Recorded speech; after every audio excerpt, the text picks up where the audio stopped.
O que é um herói? Um herói é alguém que enfrentou a jornada de sua própria vida.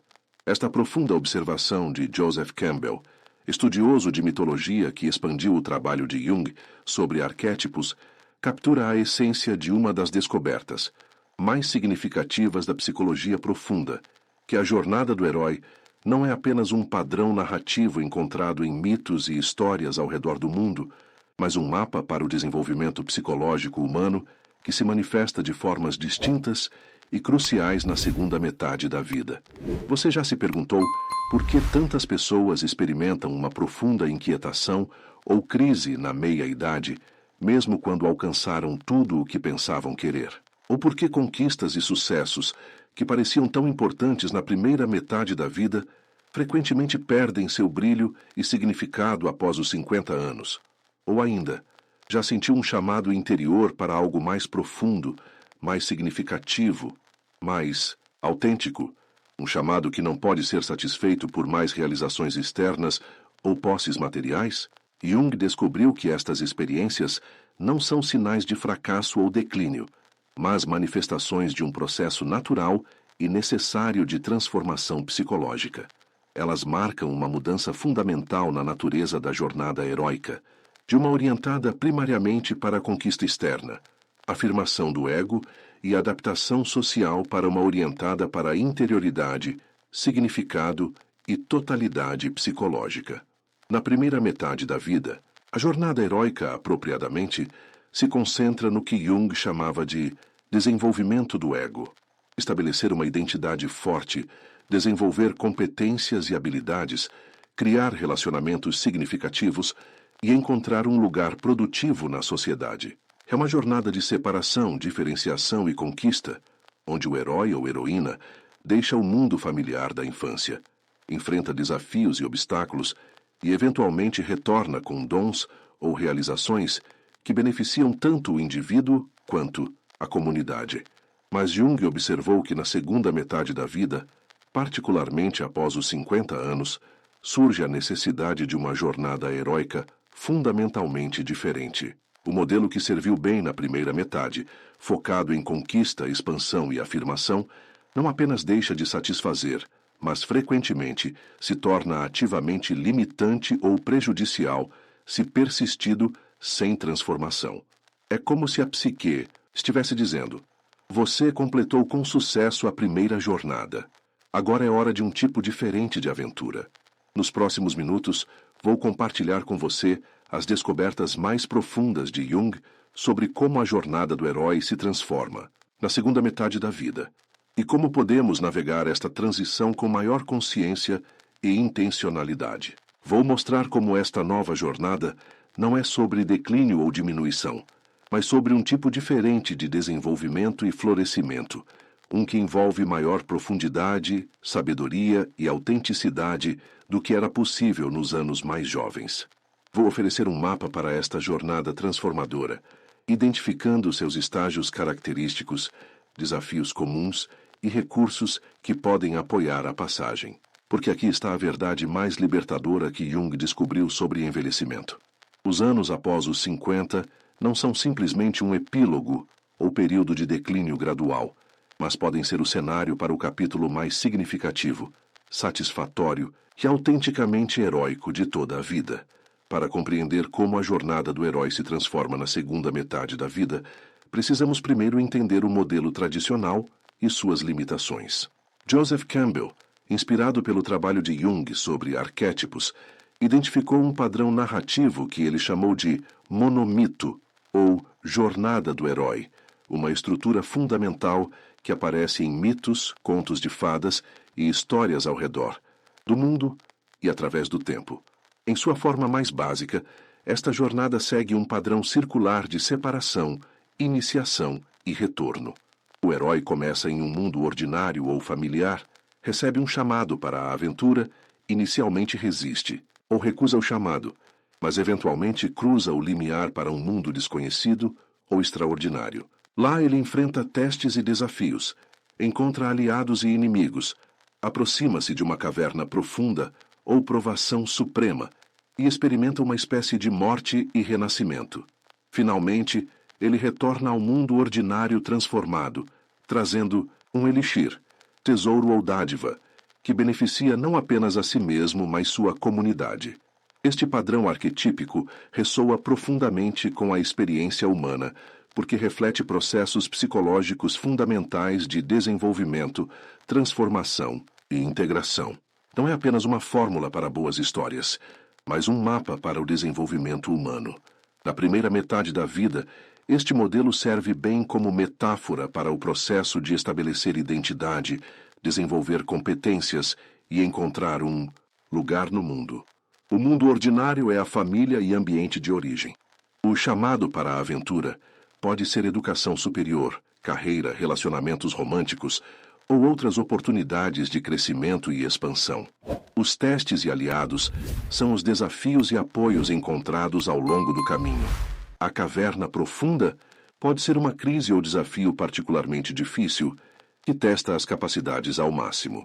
E o retorno com o elixir é a contribuição única que cada pessoa faz através de seu trabalho, relacionamentos e presença no mundo. Esta jornada é apropriadamente focada no desenvolvimento do que Jung chamava de ego, o centro da consciência, o eu que experimenta, decide e age no mundo. Um ego forte e bem desenvolvido é essencial para funcionamento efetivo no mundo, e a primeira metade da vida é apropriadamente dedicada a este desenvolvimento. Mas Jung observou que este modelo, tão valioso na primeira metade da vida, torna-se cada vez mais limitante se persistido sem transformação na segunda metade. As razões para esta limitação são múltiplas e profundas. Primeiro, o modelo tradicional da jornada do herói é primariamente orientado para a conquista externa e expansão. Mais, maior, melhor. Mas há limites naturais para quanto podemos expandir externamente. Eventualmente, encontramos os limites de nossas energias, capacidades ou oportunidades disponíveis. Tentar perpetuar um padrão de expansão contínua, além destes limites naturais, frequentemente leva à exaustão, frustração ou uma sensação de estar correndo em uma esteira que fica cada vez mais rápida sem chegar a lugar algum.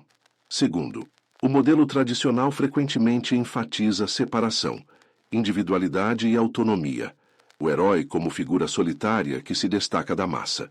Enquanto este foco é apropriado e necessário para o desenvolvimento inicial de identidade, ele pode se tornar cada vez mais insatisfatório à medida que envelhecemos e, naturalmente, sentimos um desejo maior de conexão, pertencimento e contribuição para algo maior que nós mesmos. Terceiro, o modelo tradicional frequentemente valoriza juventude, força física e capacidades que naturalmente diminuem com a idade. Se nossa identidade e senso de valor estão primariamente ligados a estas qualidades, o envelhecimento inevitavelmente parece uma perda progressiva, em vez de uma oportunidade para um tipo diferente de desenvolvimento e florescimento. Quarto, o modelo tradicional frequentemente enfatiza ação sobre reflexão, fazer sobre ser, quantidade sobre qualidade. Enquanto este foco é apropriado para os anos de construção da primeira metade da vida, ele pode nos deixar com uma sensação de vazio ou falta de significado se persistido exclusivamente na segunda metade. Finalmente, e talvez mais fundamentalmente, o modelo tradicional da jornada do herói é primariamente sobre o desenvolvimento e fortalecimento do ego, o self-consciente que navegamos no mundo. Mas Jung descobriu que a segunda metade da vida oferece a oportunidade para um desenvolvimento diferente e igualmente importante, a conexão com o que ele chamava de Self, com S maiúsculo, o centro mais profundo da psique que transcende e inclui o ego. Quando continuamos a seguir exclusivamente o modelo heróico da primeira metade da vida, após os 50 anos, frequentemente surge uma crise. Esta crise pode se manifestar de várias formas. Pode aparecer como uma sensação de vazio ou falta de significado, mesmo em meio a sucesso externo e realizações. É só isso? Torna-se uma questão persistente, mesmo quando todos os objetivos estabelecidos foram alcançados. Pode manifestar-se como inquietação ou tédio, uma sensação de que algo está faltando ou que há algo mais que deveríamos estar fazendo ou experimentando. mesmo que não possamos articular exatamente o que é. Pode aparecer como sintomas físicos inexplicáveis, fadiga crônica, dores, distúrbios do sono, que não têm causa médica clara, mas parecem estar comunicando que algo está fora de equilíbrio em um nível mais profundo. Pode manifestar-se como comportamentos compensatórios ou autodestrutivos, uso excessivo de álcool ou outras substâncias, casos extraconjugais, gastos compulsivos ou trabalho excessivo, tentativas inconscientes de preencher um vazio interior ou recapturar uma vitalidade perdida. Ou pode aparecer como depressão, ansiedade ou outros sintomas psicológicos que sinalizam que o caminho atual não está mais servindo ao desenvolvimento psicológico necessário. Jung via estas crises não como patologias a serem eliminadas, mas como sinais importantes de que uma transformação é necessária, que a psique está buscando um novo equilíbrio e direção. São como luzes de alerta no painel de um carro, sinalizando que algo precisa de atenção. Há sinais mais sutis também de que é hora de uma nova jornada. Estes podem incluir um interesse crescente em questões de significado, propósito, a espiritualidade, mesmo que nunca tenha sido particularmente espiritual antes. Sonhos vívidos ou recorrentes que parecem estar comunicando algo importante, frequentemente envolvendo símbolos de transformação, morte e renascimento, ou figuras arquetípicas como o sábio ou a velha sábia. Sincronicidades significativas, coincidências que parecem carregadas de significado e que apontam em uma direção particular. Uma atração por práticas contemplativas como meditação, yoga ou tempo na natureza, atividades que facilitam interioridade e reflexão. Um desejo de simplificar a vida, eliminar o supérfluo e focar no que é verdadeiramente essencial e significativo. Uma reavaliação de relacionamentos com um desejo de maior autenticidade e profundidade, e menos tolerância para conexões superficiais ou baseadas apenas em papéis sociais. Estes sinais, sejam dramáticos ou sutis, são mensageiros do que Jung via como a tarefa central da segunda metade da vida, uma jornada heróica diferente, orientada não primariamente para a conquista externa e afirmação do ego, mas para a integração interior e conexão com o self mais profundo. A diferença fundamental entre o heroísmo da primeira e segunda metades da vida é a direção do movimento. Na primeira metade, o movimento é primariamente para fora, para o mundo, para a conquista, para estabelecer lugar e identidade. Na segunda metade, o movimento é primariamente para dentro, para profundidade, significado e totalidade interior. Isto não significa que a ação externa e engajamento com o mundo cessam de ser importantes. De fato, a ação que emerge de uma conexão mais profunda com o self frequentemente tem um poder, autenticidade e eficácia que ações baseadas apenas na vontade do ego não podem igualar. É mais uma questão de fonte e orientação, de onde a ação emerge e a que propósito maior serve. O heroísmo da segunda metade da vida não é sobre fazer mais ou ser mais, mas sobre ser mais plenamente quem você realmente é em sua essência, única. É sobre qualidade em vez de quantidade, profundidade em vez de expansão, integração em vez de conquista. E, paradoxalmente, este foco interior frequentemente leva a uma capacidade expandida para contribuição significativa e conexão autêntica no mundo externo. Agora que compreendemos as limitações do modelo heróico tradicional e os sinais de que uma nova jornada é necessária, vamos explorar como esta chamada para uma nova jornada tipicamente se manifesta na segunda metade da vida e como podemos responder a ela com maior consciência e intencionalidade. Jung observou que a chamada para a jornada da segunda metade da vida frequentemente vem através de mensageiros que inicialmente podem parecer perturbadores ou indesejados. Estes mensageiros podem incluir sonhos vívidos ou perturbadores que parecem estar comunicando algo importante, frequentemente envolvendo símbolos de transformação, morte e renascimento, ou encontros com aspectos desconhecidos ou negligenciados. Dos selfities, sintomas físicos que não têm causa médica clara, mas parecem estar comunicando que algo está fora de equilíbrio em um nível mais profundo. Fadiga inexplicável, distúrbios do sono, ou outras manifestações somáticas de desequilíbrio psicológico. Crises externas que forçam uma reavaliação de prioridades e valores. Perda de emprego, divórcio, doença grave, morte de alguém próximo, ou outras experiências que abalam as fundações da vida como a conhecíamos. Estados emocionais persistentes como depressão, ansiedade ou uma sensação de vazio ou falta de significado que não responde a mudanças externas ou correções de curso dentro do paradigma existente. Sincronicidades significativas, coincidências que parecem carregadas de significado e que apontam em uma direção particular, frequentemente relacionada a aspectos negligenciados ou não desenvolvidos do self. Estes mensageiros não são punições ou sinais de fracasso, mas comunicações da psique buscando equilíbrio e totalidade. São como um sistema de navegação interior tentando reorientar-nos em direção a um caminho mais alinhado com nosso desenvolvimento psicológico necessário nesta fase da vida. A resistência inicial à chamada é natural e compreensível. De fato, é uma parte tão consistente do padrão arquetípico que Campbell a incluiu como um estágio específico da jornada do herói, a recusa do chamado. Esta resistência pode tomar várias formas: negação ou minimização dos sinais de que algo precisa mudar, atribuir sintomas a causas externas, ver crises como temporárias ou aberrações, ou simplesmente recusar-se a reconhecer a profundidade da inquietação ou insatisfação, intensificação de estratégias familiares que funcionaram no passado, trabalhar mais, buscar mais conquistas ou posses, iniciar novos projetos ou relacionamentos que seguem padrões antigos, essencialmente mais do mesmo, em uma tentativa de recapturar satisfação ou vitalidade. Comportamentos compensatórios ou escapistas, uso excessivo de álcool ou outras substâncias, casos extraconjugais, gastos compulsivos ou outras tentativas de preencher um vazio interior ou evitar confrontar questões mais profundas. Racionalização ou intelectualização, usar a mente para explicar ou justificar a situação atual, mantendo a experiência a uma distância segura, em vez de realmente senti-la, e permitir que ela catalise mudança.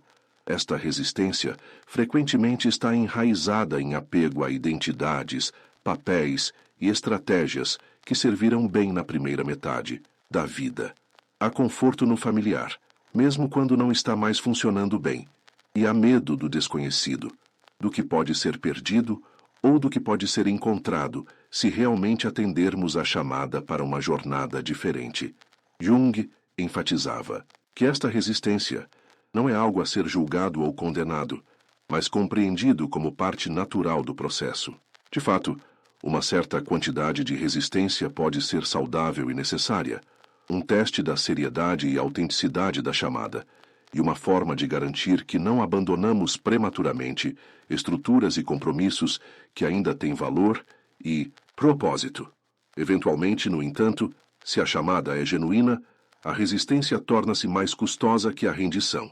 Os sintomas podem intensificar, a insatisfação aprofundar, ou uma crise externa pode forçar a questão. Chegamos ao que Campbell chamava de cruzamento do primeiro limiar, o ponto onde finalmente aceitamos que a jornada é necessária, inevitável, mesmo que o destino permaneça incerto. Este limiar entre as duas metades da vida é um território psicológico distinto, nem inteiramente no mundo familiar da primeira metade, nem completamente engajado na jornada da segunda. É um espaço liminar, um entrelugar onde velhas certezas foram abaladas, mas novas clarezas ainda não emergiram completamente. Este espaço liminar pode ser desconfortável e desorientador. Há frequentemente uma sensação de estar perdido, confuso ou entre identidades. Quem sou eu se não sou mais executivo, mãe de crianças pequenas, atleta, etc.? O que dá significado à minha vida se não é mais carreira, criação dos filhos, conquistas, etc.? Mas este espaço liminar também é potencialmente fértil e transformador. É o espaço onde velhos padrões podem ser questionados, novas possibilidades consideradas e uma direção mais autêntica gradualmente discernida. É como o estágio de crisálida na metamorfose da borboleta. aparentemente caótico e sem forma, mas na verdade, um processo altamente organizado de dissolução e reconfiguração, que é essencial para o surgimento de uma nova forma. Uma vez que aceitamos a chamada e cruzamos o limiar, a jornada frequentemente nos leva a um encontro com aspectos de nós mesmos que foram negados, reprimidos ou subdesenvolvidos na primeira metade da vida. Jung chamava isto de descida, um movimento para as profundezas da psique, onde encontramos o que foi deixado para trás ou excluído da identidade consciente. Esta descida pode envolver encontros com o que Jung chamava de sombra, aspectos de nós mesmos que foram rejeitados, reprimidos ou negados, porque não se encaixavam em nossa autoimagem consciente ou eram considerados inaceitáveis por família, cultura ou sociedade.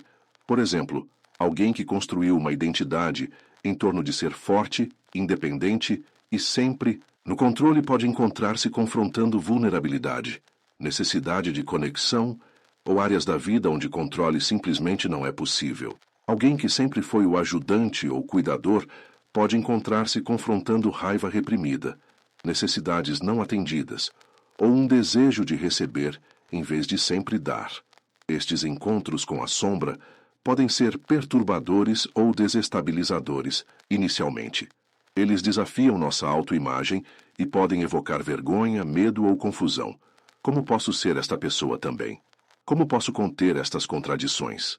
Mas Jung descobriu que estes encontros também são potencialmente libertadores e vitalizantes. A energia psíquica que foi usada para manter aspectos de nós mesmos reprimidos ou negados torna-se disponível para uso criativo quando estes aspectos são reconhecidos e integrados. É como recuperar partes perdidas de nós mesmos, expandindo o repertório de respostas e possibilidades disponíveis. A descida também frequentemente envolve o que Jung chamava de morte simbólica do antigo herói, a identidade ou self que foi construído e fortalecido na primeira metade da vida. Esta morte não é literal, obviamente, mas psicológica, uma rendição de formas de ser e identificações que serviram a seu propósito, mas agora precisam ser transcendidas para que algo novo possa emergir. Esta morte simbólica pode ser experimentada como uma perda profunda ou um tipo de luto. Há um verdadeiro deixar ir envolvido, de autoimagens, papéis e formas de derivar significado e valor que podem ter sido centrais para nossa identidade por décadas. Este luto é natural e necessário, e honrá-lo é uma parte importante do processo, mas a morte simbólica também abre espaço para renascimento. Como a semente que deve morrer para que a planta possa emergir, ou a cobra que deve liberar sua pele velha para continuar crescendo, esta morte do antigo herói é, na verdade, um prelúdio necessário para o surgimento de uma identidade mais ampla e autêntica. Antes que este renascimento possa ocorrer completamente, no entanto, frequentemente há um período de vazio, ou terra de ninguém, um tempo onde a velha identidade foi em grande parte liberada, mas uma nova ainda não. Tomou forma completamente. Este vazio pode ser desconfortável e até assustador. Nossa cultura valoriza clareza, certeza e direção, e este espaço de não saber pode parecer como fracasso ou perda de rumo. Mas Jung enfatizava que este vazio é, na verdade, um espaço sagrado e necessário, o que os alquimistas chamavam de nigredo ou escuridão, um estágio essencial no processo de transformação. É o campo fértil do qual novas possibilidades podem emergir, não através de esforço ou controle do ego, mas através de um processo mais orgânico de revelação e descoberta. Neste espaço de vazio, a tarefa não é tanto descobrir a próxima identidade ou direção através de análise ou planejamento, mas criar condições onde ela possa revelar-se naturalmente. Isto envolve práticas como quietude e escuta interior, criando espaço regular para silêncio, reflexão e atenção a movimentos sutis da psique, através de meditação, tempo na natureza, journaling ou outras práticas contemplativas. Atenção a sonhos e imagens interiores, que frequentemente comunicam direções emergentes ou possibilidades antes que possam ser articuladas conscientemente. Experimentação lúdica e exploratória, tentando novas atividades, expressões ou formas de ser sem expectativas fixas, de resultados ou compromisso de longo prazo, diálogo com mentores, terapeutas ou amigos confiáveis que podem oferecer perspectivas externas e apoio durante este tempo de incerteza. Gradualmente, através deste processo de descida, morte simbólica e permanência no vazio fértil, novos arquétipos e energias começam a emergir como guias para a segunda metade da vida. Estes não são identidades completamente novas, desconectadas do passado, mas expressões mais amplas e integradas do self, que incluem tanto o que foi desenvolvido na primeira metade, quanto o que estava esperando nos bastidores para a expressão posterior. Agora, vamos explorar os arquétipos específicos que frequentemente emergem como centrais para a jornada da segunda metade da vida, e como eles diferem dos arquétipos que tipicamente dominam a primeira metade. Jung observou que diferentes arquétipos, padrões universais de energia psíquica e significado, tendem a ser proeminentes em diferentes fases da vida. Na primeira metade, arquétipos como o guerreiro, a amazona, o amante e a mãe-pai frequentemente dominam, refletindo as tarefas de estabelecer identidade, criar relacionamentos íntimos e, frequentemente, criar e nutrir a próxima geração. Na segunda metade da vida, particularmente após os 50 anos, diferentes arquétipos naturalmente começam a emergir como mais centrais e relevantes. Estes não substituem completamente os arquétipos anteriores, mas transformam-nos e complementam-nos, criando uma personalidade mais rica, matizada e integrada.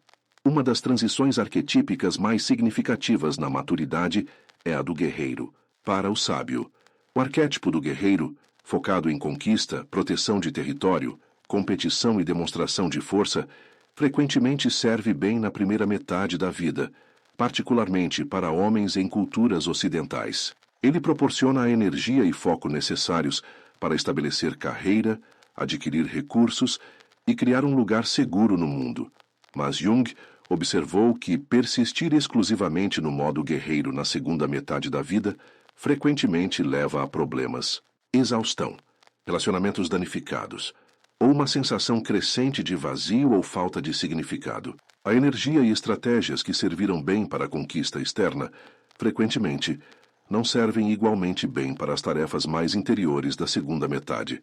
O arquétipo do sábio, em contraste, está menos preocupado com conquista e mais com compreensão, menos com acumulação e mais com discernimento do que é verdadeiramente valioso, menos com poder sobre outros e mais com domínio de si mesmo. Ele traz qualidades como perspectiva ampliada, capacidade para paradoxo e ambiguidade, e uma orientação para significado e propósito que transcende ganho pessoal.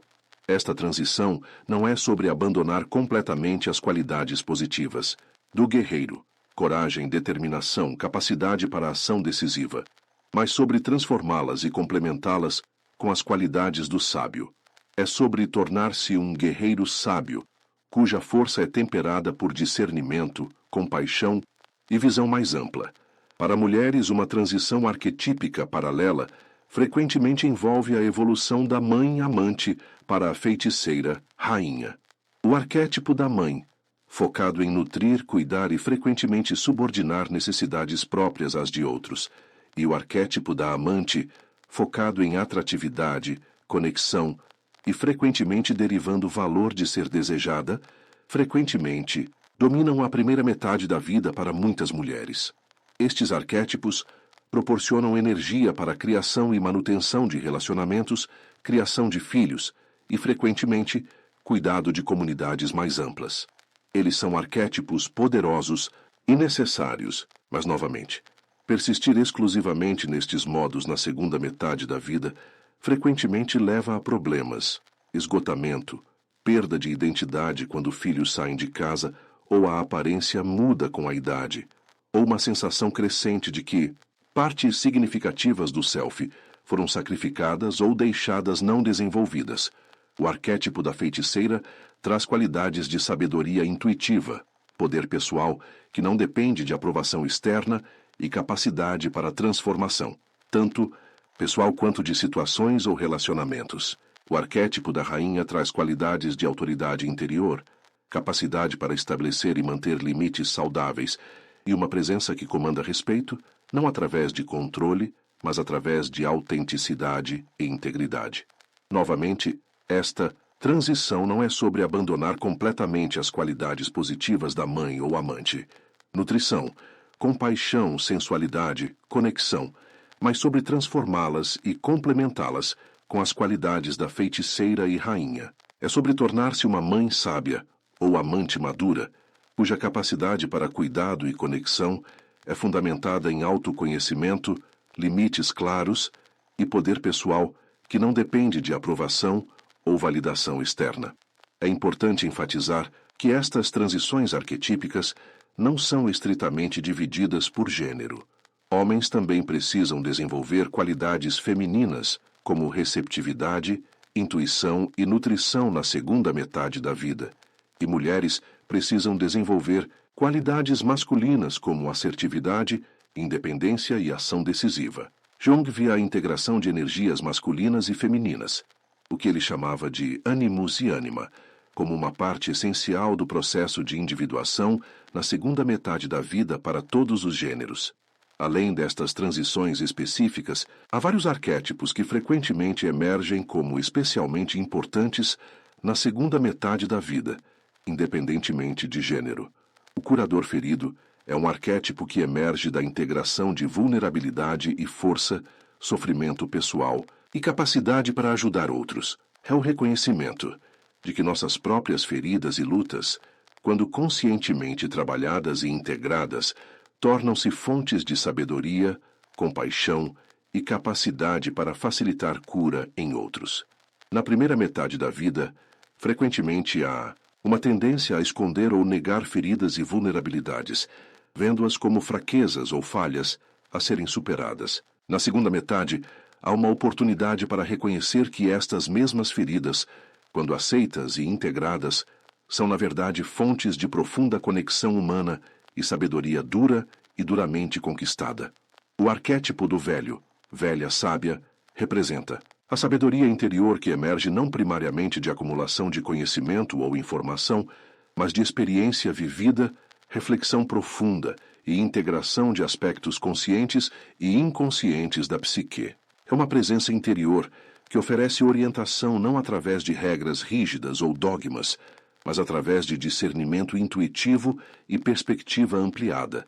Na primeira metade da vida, frequentemente buscamos orientação e sabedoria primariamente de fontes externas, professores, mentores, livros, instituições. Na segunda metade, há uma oportunidade para reconhecer e confiar mais plenamente na sabedoria que emerge de dentro, não rejeitando fontes externas de conhecimento, mas filtrando-as através de um centro de discernimento interior mais desenvolvido. O arquétipo do bobo trickster traz qualidades de humor, espontaneidade, irreverência para convenções e capacidade para virar situações de cabeça para baixo, revelando novas perspectivas.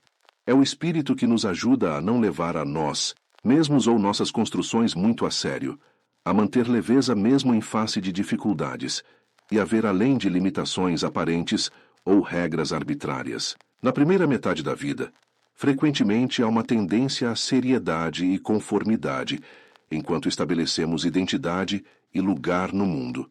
Na segunda metade, há uma oportunidade para maior liberdade, espontaneidade e capacidade para questionar pressupostos, incluindo nossos próprios. O bobo nos lembra que mesmo enquanto enfrentamos questões sérias de significado, propósito e mortalidade, ainda podemos manter um espírito de jogo, curiosidade e deleite.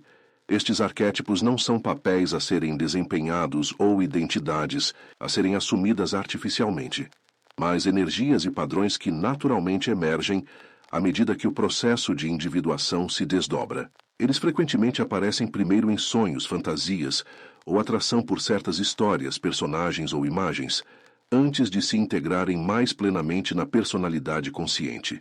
Por exemplo, alguém pode começar a sonhar com figuras de mentor ou professor, sentir-se atraído por histórias ou filmes envolvendo personagens sábios, ou encontrar-se naturalmente assumindo um papel de orientação para outros. Estes são sinais de que o arquétipo do velho, velha sábia está buscando expressão mais consciente na vida. Jung enfatizava que o trabalho não é forçar ou fabricar estas transições arquetípicas, mas criar condições onde elas possam ocorrer naturalmente, através de atenção interior, disposição para liberar identificações antigas quando não servem mais, e abertura para novas dimensões do self à medida que emergem. É mais um processo de descoberta e revelação do que de construção ou aquisição. À medida que estes novos arquétipos emergem e começam a integrar-se mais plenamente na personalidade consciente, a jornada da segunda metade da vida apresenta seus próprios testes e desafios característicos. Estes não são obstáculos a serem evitados, mas oportunidades para crescimento e transformação contínuos. Um dos testes mais comuns e significativos é enfrentar o medo da irrelevância e invisibilidade. Em uma cultura que frequentemente valoriza juventude, produtividade e visibilidade externa, o processo natural de envelhecimento pode trazer medos de tornar-se irrelevante, esquecido ou invisível. Este medo pode manifestar-se de várias formas: ansiedade sobre a aposentadoria, preocupação excessiva com a aparência física e sinais de envelhecimento, apego a papéis ou posições que proporcionavam senso de importância ou reconhecimento, ou resistência a passar o bastão para gerações mais jovens. Jung via este teste não como algo a ser evitado através de negação do envelhecimento ou tentativas desesperadas de manter juventude e relevância externa, mas como um convite para descobrir fontes mais profundas e duradouras de significado e valor.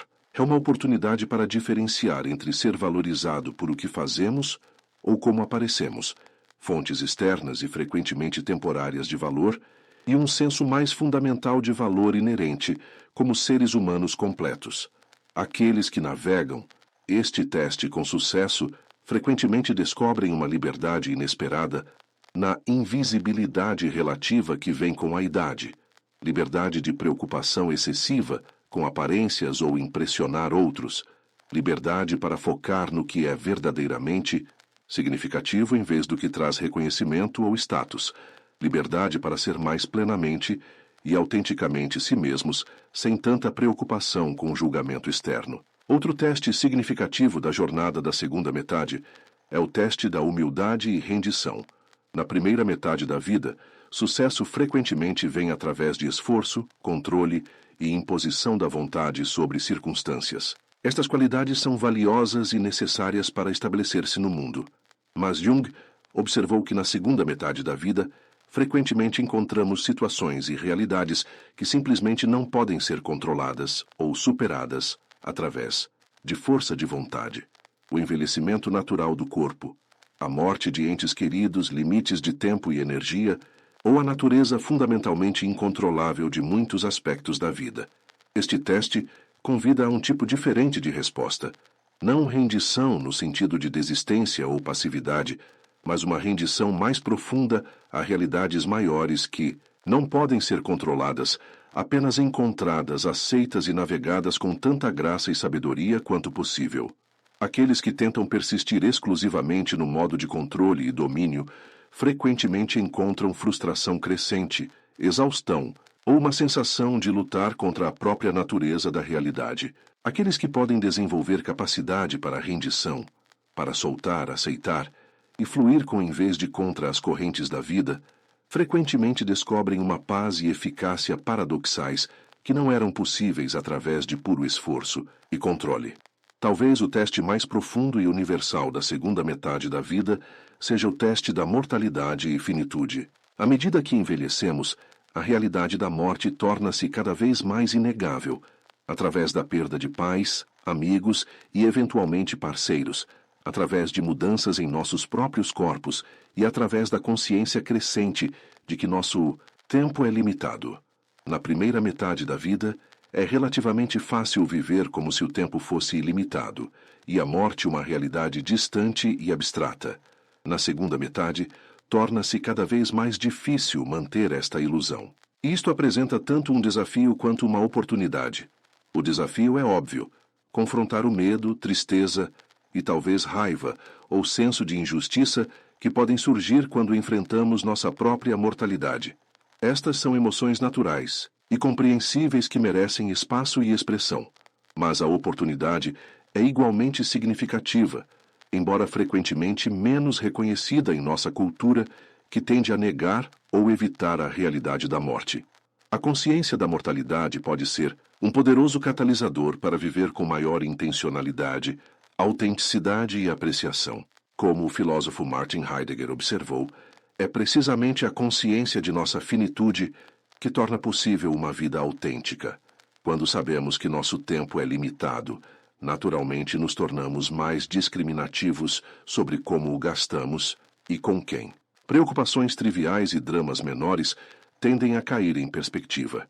Há menos disposição para adiar vida autêntica para algum futuro hipotético e maior urgência para viver de acordo com valores e prioridades mais profundos agora.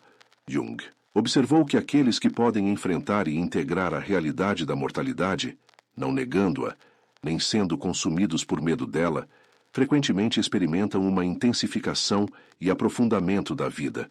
Cores parecem mais vívidas, relacionamentos mais preciosos, momentos ordinários mais saturados com significado. É como se a consciência da finitude criasse um contraste que torna a experiência da vida mais rica e intensa. À medida que navegamos estes testes da segunda metade da vida, frequentemente descobrimos aliados inesperados, recursos e apoios, que emergem não apesar de desafios e limitações, mas frequentemente através deles. Um dos aliados mais significativos e frequentemente surpreendentes vem de aspectos anteriormente rejeitados do self, qualidades, desejos ou potenciais que foram reprimidos ou negligenciados na primeira metade da vida, frequentemente porque não se encaixavam na identidade que estávamos construindo ou não eram valorizados por família ou cultura, frequentemente ressurgem na segunda metade como fontes potenciais de vitalidade, criatividade e renovação. Por exemplo, alguém que subordinou interesses artísticos ou criativos a uma carreira mais prática ou lucrativa pode redescobrir estas paixões na meia-idade ou além, encontrando nelas não apenas prazer, mas um senso renovado de significado e propósito. Alguém que reprimiu qualidades de receptividade ou vulnerabilidade para construir uma imagem de força e autossuficiência pode descobrir que estas mesmas qualidades, quando finalmente permitidas expressão, abrem portas para conexões mais profundas e satisfatórias com outros. Estes aspectos anteriormente rejeitados não são falhas ou fraquezas a serem superadas, mas partes legítimas e valiosas do self esperando integração. Sua emergência na segunda metade da vida não é regressão ou fraqueza, mas um movimento em direção à totalidade que Jung via como o objetivo do processo de individuação. Outro aliado poderoso na jornada da segunda metade é a sabedoria do corpo. Na primeira metade da vida, frequentemente há uma tendência a ver o corpo primariamente como um instrumento a ser usado, controlado ou aperfeiçoado para alcançar objetivos externos. Na segunda metade, há uma oportunidade para uma relação mais colaborativa e respeitosa com o corpo como fonte de sabedoria e orientação. O corpo frequentemente sabe coisas que a mente consciente ainda não reconheceu ou aceitou. Sintomas físicos, níveis de energia e respostas instintivas frequentemente comunicam verdades importantes sobre o que está funcionando ou não em nossas vidas, o que está alinhado ou desalinhado com nossas necessidades e valores mais profundos. Aprender a escutar e honrar esta sabedoria corporal, não como algo a ser superado ou controlado, mas como um guia e parceiro valioso, pode ser uma fonte significativa de orientação na segunda metade da vida. Isto não significa abandonar discernimento ou sucumbir a cada impulso ou desconforto, mas desenvolver uma relação mais atenta e respeitosa com a inteligência inata do corpo.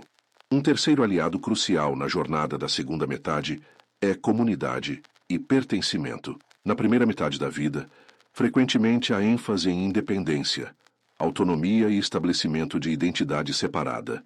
Estas são tarefas importantes e necessárias, mas Jung observou que na segunda metade, frequentemente surge um desejo, natural por conexão mais profunda, pertencimento e contribuição para algo maior que o self individual. Este movimento em direção à comunidade não é sobre dependência ou perda de individualidade, mas sobre reconhecer nossa interdependência. fundamental, e o valor de relacionamentos autênticos. É sobre encontrar ou criar espaços onde podemos ser plenamente nós mesmos, enquanto também pertencemos a algo maior, seja família, comunidade, tradição espiritual, causa significativa ou simplesmente a teia mais ampla da vida. Esta ênfase em comunidade e pertencimento contrasta com o isolamento heróico, frequentemente glorificado em mitos e histórias tradicionais, onde o herói é tipicamente uma figura solitária que se destaca da massa. O heroísmo da segunda metade da vida é mais frequentemente expresso através de conexão, colaboração e contribuição dentro de contextos relacionais, não em isolamento deles. À medida que a jornada da segunda metade da vida continua a se desdobrar, eventualmente chegamos ao que Campbell chamava de retorno com o elixir, o estágio onde o herói ou heroína retorna do mundo especial da aventura, trazendo algo de valor não apenas para si mesmo, mas para a comunidade mais ampla. Na segunda metade da vida, a natureza deste tesouro ou elixir é tipicamente diferente do que seria na primeira metade. Não é primariamente sobre conquistas externas, posses materiais, ou mesmo habilidades, ou conhecimentos específicos, embora estes possam ser parte dele. É mais frequentemente sobre qualidades de ser, sabedoria vivida e capacidade para presença e conexão autênticas. Este tesouro não é algo a ser possuído ou controlado, mas algo a ser compartilhado e oferecido, não como imposição, mas como dádiva livremente oferecida, para aqueles que podem valorizá-la e beneficiar-se dela. Uma das formas mais poderosas e naturais de compartilhar este tesouro é através de mentoria e orientação para gerações mais jovens. Jung observou que há uma inclinação natural na segunda metade da vida para assumir papéis de mentor, professor ou guia, não de formas controladoras ou dogmáticas, mas através de presença atenta, escuta profunda e compartilhamento de perspectivas e experiências quando apropriado e bem-vindo. Esta mentoria não é sobre moldar outros à nossa imagem ou impor nossas visões ou valores. É sobre criar espaço seguro onde outros possam descobrir e seguir seus próprios caminhos únicos, beneficiando-se de nossa experiência e perspectiva, enquanto mantém sua própria autoridade e agência. É uma forma de generatividade, que o psicólogo Erik Erikson identificou como a tarefa psicossocial central da meia-idade, que não é limitada a criar e nutrir filhos biológicos, mas se estende a contribuir para o bem-estar e desenvolvimento de gerações futuras de formas mais amplas. Outra expressão importante do retorno com o elixir na segunda metade da vida é criar legado que transcende o ego individual. Este legado não é necessariamente sobre grandes realizações ou reconhecimento duradouro, embora possa incluir estas coisas, mas sobre contribuições que continuam a beneficiar outros e o mundo mais amplo mesmo além de nossa presença física. Este legado pode tomar inúmeras formas, desde trabalho criativo ou intelectual que continua a inspirar e informar, a iniciativas comunitárias ou organizacionais que atendem necessidades contínuas, a qualidades e valores transmitidos através de relacionamentos pessoais, a simples atos de bondade e presença cujos efeitos continuam a se propagar de formas que nunca podemos medir ou conhecer completamente. O que torna algo um verdadeiro legado não é sua escala ou visibilidade, mas sua autenticidade e alinhamento com valores e propósitos mais profundos. É sobre contribuir de formas que refletem quem realmente somos em nossa essência única, não quem pensamos que deveríamos ser, ou o que outros esperam de nós. Um aspecto crucial do retorno com o elixir, na segunda metade da vida, é a reconciliação com o passado e as limitações. Não é sobre alcançar algum estado perfeito de resolução ou transcendência, mas sobre fazer as pazes com a jornada como um todo, incluindo erros, arrependimentos, oportunidades perdidas e caminhos não tomados. Esta reconciliação, não, é sobre negar ou minimizar dificuldades reais ou escolhas problemáticas, mas sobre encontrar um contexto mais amplo de significado que pode contê-las como partes de uma jornada completa e imperfeita. É sobre desenvolver o que o psicólogo Erik Erikson chamava de integridade do ego, a capacidade para olhar para a vida como um todo e dizer com todas as suas imperfeições e limitações: esta é minha vida, e eu a aceito como minha própria. Jung observou que esta reconciliação frequentemente envolve um processo de desidealização, liberar expectativas perfeccionistas ou fantasias sobre como a vida deveria ter sido, e encontrar valor e significado na vida como realmente foi vivida, com todas as suas complexidades, contradições e imperfeições.